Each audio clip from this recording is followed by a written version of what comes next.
بسم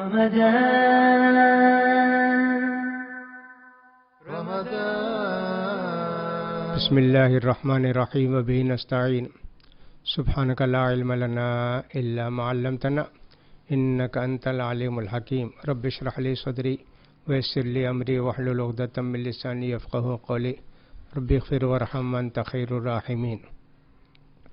یقول الامام البخاری رحمہ اللہ فی صحیحہ بل ابن عمر ثوبا فالقى علیہ وهو صائم۔ روزے کی حالت میں کیا کیا کرنا جائز ہے، اس کے متعلق امام بخاری رحمۃ اللہ علیہ نے بہت ساری باتیں ذکر کی ہیں اور صحابی اور تابعی کے واقعات ذکر کیے ہیں۔ ان میں سے چند واقعات آپ کو سنانا چاہتے ہیں کہ ان کی وجہ سے روزہ مکروہ نہیں ہوتا، روزہ نہیں ٹوٹتا، روزے میں کوئی خرابی پیدا نہیں ہوتی۔ اللہ نے یہ سب سہولتیں ہم کو دی ہیں۔ امام بخاری رحمۃ اللہ علیہ کہتے ہیں کہ عبداللہ بن عمر رضی اللہ تعالیٰ عنہما جو کہ صحابی ہیں، اللہ کے رسول صلی اللہ علیہ وسلم کی سنتوں کے شیدائی ہیں، وہ روزے کی حالت میں گیلا کپڑا، بھیگا کپڑا اپنے بدن پر ڈال لیتے، سر پر بھی ڈال لیتے، بدن پر بھی ڈال لیتے۔ ظاہر بات ہے کہ گرمی کے دنوں میں آدمی کو روزے کی حالت میں سب سے زیادہ پسندیدہ چیز پانی ہے۔ پینا ہو، نہانا ہو، بدن میں ڈالنا ہو تو گرمی کی حالت میں سب سے پسندیدہ چیز ہے، لہذا آدمی سر پر پانی ڈال سکتا ہے، بھیگا ہوا گیلا کپڑا اپنے بدن پر ڈال سکتا ہے روزے کی حالت میں، کلی بھی کر سکتا ہے جیسا کہ بعد کی حدیثوں میں ہم بتاتے ہیں۔ تو لہذا یہ ایک چیز تو یہ ہوئی کہ گیلے کپڑے بدن پر ڈال سکتے ہیں، سر پر ڈال سکتے ہیں۔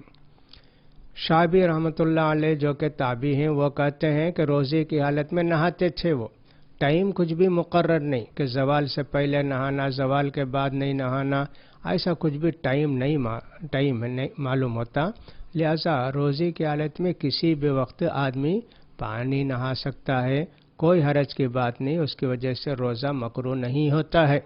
البتہ بعض لوگوں نے احتیاط سمجھا کہ صاحب زوال سے پہلے آدمی نہا لے لیکن زوال کے بعد نہیں نہانا چاہیے، ایسے کچھ لوگوں نے اپنی طرف سے کہا، لیکن کسی صحیح حدیث سے اس کی تفصیل نہیں معلوم ہوئی۔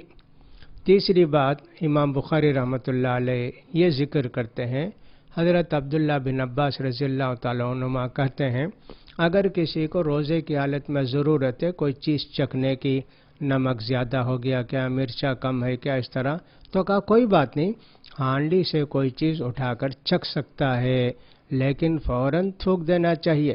روزے کی حالت میں کوئی بھی چیز اس طرح کی چکھنے کے لیے اجازت دی گئی ہے، لہٰذا کوئی حرج کی بات نہیں ہے۔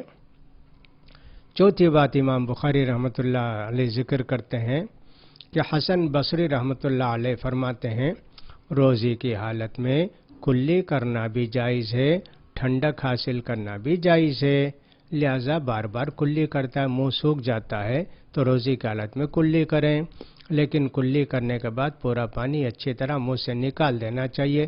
اس کے بعد جو کچھ تھوک پیدا ہوتا ہے اس کو حلق کے اندر جانے سے روزے میں کوئی بھی فرق نہیں پڑتا ہے۔ تبرد کا مطلب ہے ٹھنڈک حاصل کرنا، آدمی کوئی گلاس ٹھنڈا ہے اس کو اپنے کلے پر رکھ لیا، یا یہ کہ صاحب کوئی آدمی ہے نہانا چاہتا ہے تو نہا سکتا ہے، یہ ساری باتیں اس کے لیے جائز ہیں۔ حضرت عبداللہ بن مسعود رضی اللہ تعالیٰ عنہ کہتے ہیں کہ میں یا کہ تم میں کا کوئی بھی آدمی روزے کی حالت میں رہے تو وہ سر پر تیل بھی لگا سکتا ہے اور اسی طرح کنگھی بھی کر سکتا ہے، تیل سے بھی سر کو ٹھنڈک پہنچتی ہے، یہ بھی جائز ہے، لہذا اس کا خیال کریں۔ حضرت انس رضی اللہ تعالیٰ عنہ صحابی ہیں، وہ کہتے ہیں کہ صاحب اگر میرے پاس کوئی لگن ہو، اس میں پانی بھرا ہو تو میں اس میں نہاؤں گا روزے کی حالت میں، کوئی حرج کی بات نہیں ہے۔ تو معلوم یہ ہوا کہ صاحب کئی صحابہ یہ کہتے ہیں کہ روزے کی حالت میں نہا سکتے ہیں، کوئی حرج کی بات نہیں ہے۔ اور اسی طرح نبی کریم صلی اللہ علیہ وسلم سے یہ بھی مذکور ہے کہ نبی کریم صلی اللہ علیہ وسلم مسواک کرتے تھے روزے کی حالت میں، تو مسواک کرنا بھی جائز ہے۔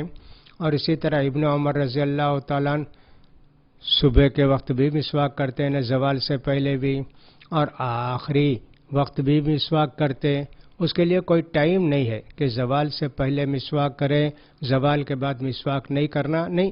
عبداللہ بن عمر اتنے بڑے صحابی اور اللہ کے رسول کی سنتوں کے شیدائی، وہ ان کا معمول تھا کہ مسواک کرتے تھے، صبح میں بھی شام میں بھی کرتے تھے، لیکن اس کا خیال کرے کہ صاحب تھوک اندر نہ جائے مسواک کا، وہ تھوک تو تھوک دینا چاہیے۔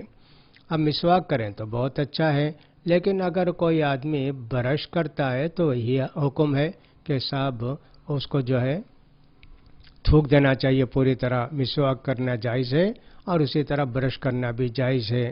کوئی آدمی کہے گا صاحب مسواک تو سادہ ہے لیکن پیسٹ میں مزہ ہوتا ہے نا، ارے مسواک میں بھی تو مزہ ہوتا ہے، لہذا دونوں باتیں ایک ہی ہیں۔ حضرت عطا کہتے ہیں کہ صاحب اگر کوئی آدمی تھوک نکلتا ہے تو میں یہ نہیں کہہ سکتا کہ وہ روزہ اس کا ٹوٹ گیا، مطلب یہ ہے کہ روزے کی حالت میں آدمی اگر تھوک نکلتا ہے تو جائز ہے۔ بعض لوگوں کی عادت رہتی ہے کہ روزہ رکھ کے تھوکتے رہتے ہیں، یہ بہت بڑی بدعت ہے، خرابی ہے، اور یہ سب جائز نہیں اس طرح کرنا۔ جو معمول کے مطابق تھوک پیدا ہوتا ہے اور اندر جاتا ہے الگ کے تو بالکل جائز ہے۔ ہاں ایسے نہیں کرنا چاہیے کہ تھوک خوب منہ میں جمع کر کے پوری طرح اس کو نکلیں، تو یہ تو بری بات ہے، ایسے نہیں کرنا چاہیے۔ حضرت ابن سیرین رحمۃ اللہ علیہ کہتے ہیں کہ صاحب تر مسواک، تازہ مسواک بھی کر سکتے ہیں۔ ان سے یہ بھی کہا کہ بھی اس میں تو ایک تازہ مسواک کریں گے تو اس کے اندر تو ایک ٹیسٹ ہوتا ہے۔ کہا کہ صاحب کوئی بات نہیں، ہاں کوئی بات نہیں کرو، ہر چیز میں ایسے ہوتا ہے کہ صاحب اس کا کوئی نہ کوئی ٹیسٹ ہوتا ہے، لہذا مسواک کرنے میں بھی کوئی حرج کی بات نہیں ہے۔ کلی کرتے ہو تو پانی کا مزہ نہیں ہے کیا؟ تو اسی طرح اس کو بھی کرنا چاہیے۔ حضرت انس بن مالک اور حضرت حسن بصری اور ابراہیم نخعی، یہ حضرت انس تو صحابی ہیں، حسن بصری اور ابراہیم نخعی دونوں تابعی ہیں، کہتے ہیں کہ صاحب روزے کی حالت میں اگر کوئی سرما لگاتا ہے تو بھی جائز ہے۔ لہذا علماء کا خیال ہے کہ آنکھ کے راستے سے کوئی چیز حلق کو نہیں جاتی ہے، البتہ اس کا مزہ، اس کا ٹیسٹ حلق تک پہنچتا ہے، کوئی حرج کی بات نہیں۔ اتنی باتیں امام بخاری رحمۃ اللہ علیہ نے لکھی ہیں کہ صاحب روزے کی حالت میں ان ساری باتوں کو آدمی کرتا ہے تو کوئی حرج کی بات نہیں، جائز نہیں ہے۔ لہذا جن باتوں کو اللہ نے جائز قرار دیا ہے ان پر عمل کرنے میں کوئی حرج نہیں ہے۔ یہ نہیں سمجھنا چاہیے کہ روزہ مکروہ ہو جاتا ہے، روزے کا ثواب کم ملتا ہے، یہ غلط تصور ہے، یہ غلط خیال ہے، اس کو اپنے دل سے نکال دینا چاہیے۔ اللہ توفیق دے۔ وآخر دعوانا الحمدللہ رب العالمین۔